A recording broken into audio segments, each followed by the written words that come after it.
ఎక్కడైనా సరే తలసరి వినియోగం బట్టే ఆ రాష్ట్ర దేశ అభివృద్ధి అంచనా వేస్తూ ఉంటాం. అంతేకాకుండా ఈరోజు ఇంధన రంగంలో, విద్యుత్ శక్తి రంగంలో అనేకమైనటువంటి మార్పులు వచ్చాయి. నా ఒక మాటలో చెప్పాలంటే నాకు అవకాశం వచ్చింది. 30 ఏళ్లకు మునుపు వ్యవస్థను చూశాను.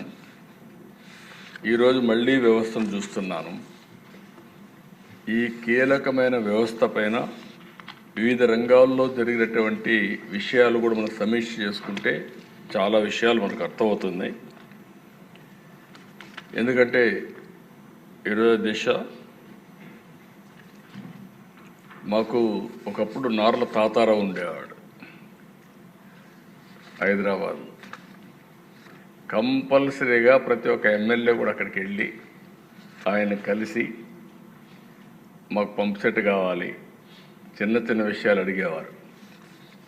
దానికి ఆ రోజుట్లో మనం చూస్తే నాకు చాలా జ్ఞాపకాలు ఉన్నాయి. ఇవన్నీ ఇంకా ప్రగాఢంగా.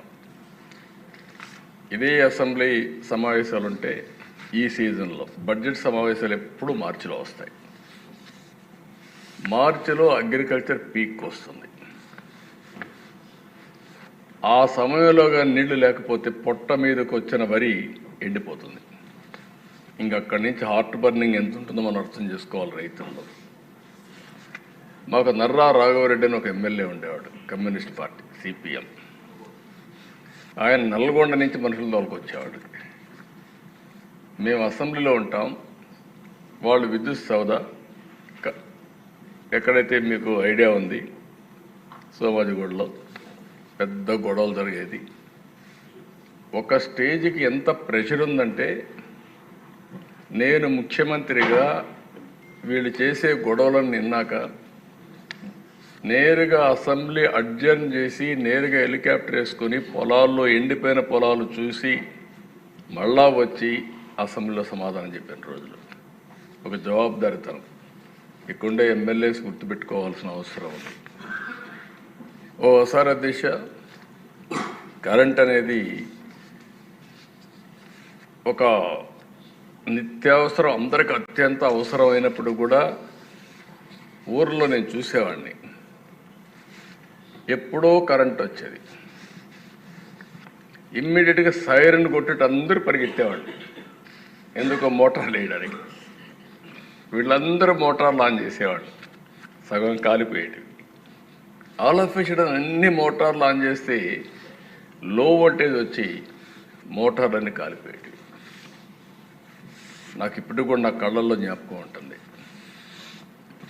2011-12 ప్రాంతంలో నేను పాదయాత్ర చేశాను.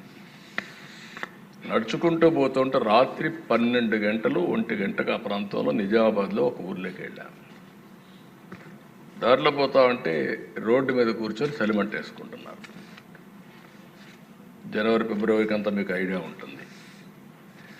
అక్కడ పోయినప్పుడు నేను కాసేపు మాట్లాడదామని చెప్పి మాట్లాడిన సమస్యని, సార్ చాలా బాధ ఉంది మాకు, ఎప్పుడు కరెంట్ వస్తుందో తెలియదు, అందుకని రాత్రి జాగారం చేస్తున్నాం అని చెప్తూ వాళ్ళు కుర్రాడు, సార్ నువ్వేం చేస్తావు? ఆయన కుర్రాడు బాబు, నేను ఇంజనీరింగ్ చదువుతున్నాను.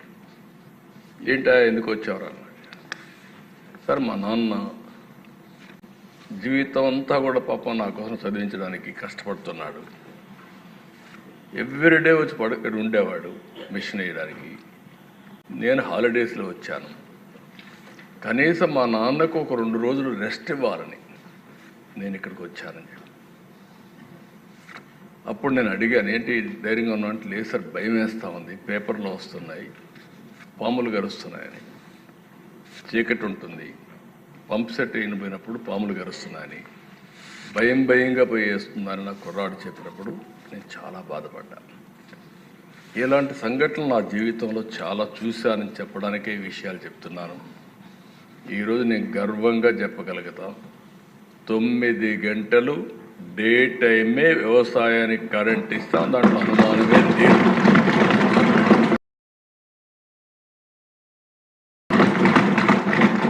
అయితే ఇది జరిగే మునుపు ఇవన్నీ 1995 నేను చూసిన సంఘటనలు చూశాను. తర్వాత కూడా వ్యవస్థను నేను ఇక్కడ మీరందరూ గుర్తుపెట్టుకోవాల్సిన 3 విధాలుగా మీరు చూస్తే, నా అనుభవంతో అంత నువ్వు కూడా నేను రాజకీయాల్లో ఉన్నాను, కానీ కీలకంగా ముఖ్యమంత్రిగా ఉండి నిర్ణయాలు చేయడం, పబ్లిక్ పాలసీ ద్వారా ఏ విధంగా ముందుకు పోతాం చేశాం. ఫస్ట్ టైం నేను 95లో ముఖ్యమంత్రి అయ్యే నాటికి నేను చెప్పిన సినారియో జరుగుతూ ఉండేది.